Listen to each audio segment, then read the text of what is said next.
You just realized your business needed to hire someone yesterday. How can you find amazing candidates fast? Easy. Just use Indeed. Stop struggling to get your job post seen on other job sites. With Indeed sponsored jobs, your post jumps to the top of the page for your relevant candidates, so you can reach the people you want faster.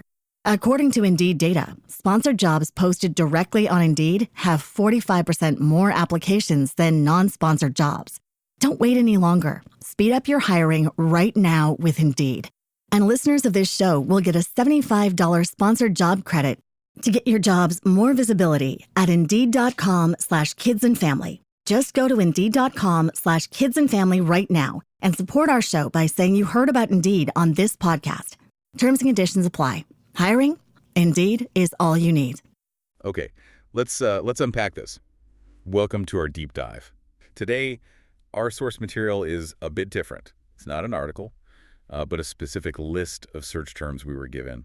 All seem to circle around one person and, well, a pretty significant event. That's right. It's like looking at a digital footprint, what people are actually searching for online.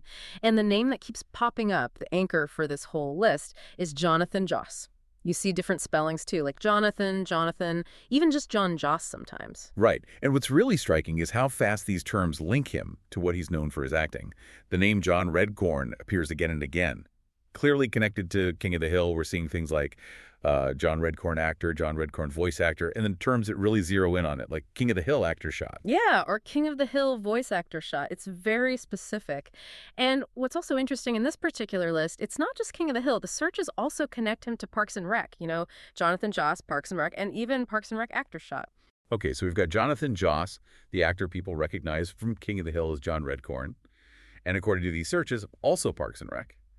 And then, boom, the terms bring in this major event. You see San Antonio, then San Antonio shooting, and San Antonio shooting inquiry. Mm-hmm. And this is where you see the pattern in the searches become really quite telling. Just the fact that terms like King of the Hill actor shot, Parks and Rec actor shot, even TV actor shot dead, the way they appear right alongside San Antonio shooting, it makes it pretty clear what people are thinking, or at least what connection they're probing. Exactly. It shows this immediate public association being made through search.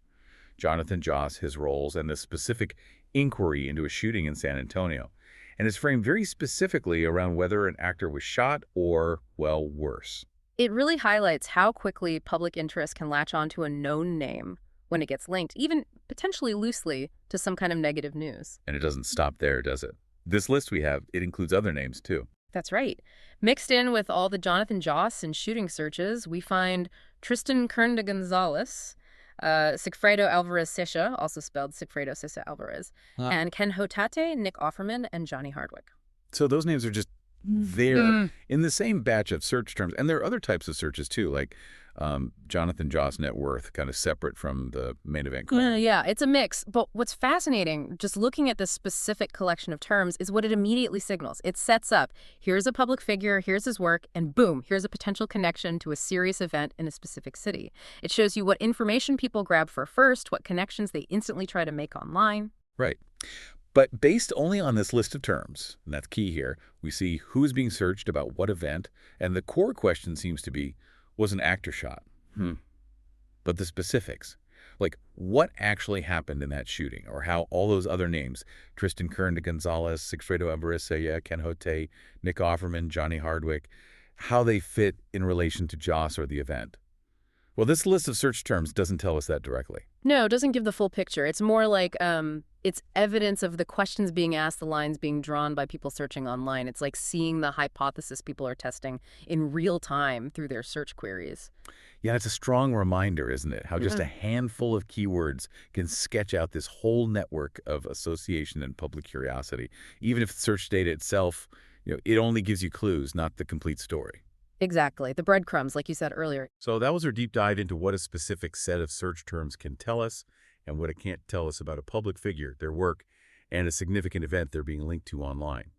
It really makes you think about how fast those connections form and how people try to piece things together using search, even while the full context might still be developing.